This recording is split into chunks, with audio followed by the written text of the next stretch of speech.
কালের কণ্ঠ একটি উন্নত মানের দৈনিক পত্রিকা। এই পত্রিকা তৎকালীন আওয়ামী লীগ সরকারের বিরুদ্ধে প্রতিবাদ মুখর হয়েছিল। আমি আশা করব এই প্রতিষ্ঠাবার্ষিকীর দিনে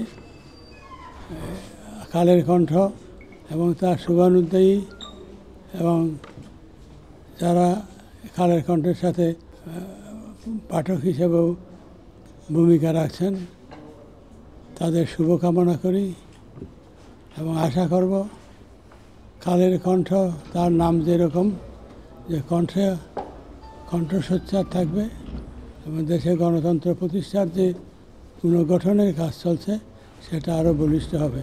এই ক্ষেত্রে তারেক রহমানের যে বলিষ্ঠ ভূমিকা সেই ভূমিকা আজকে সারা দেশ নয় বিদেশেও প্রশংসিত হচ্ছে।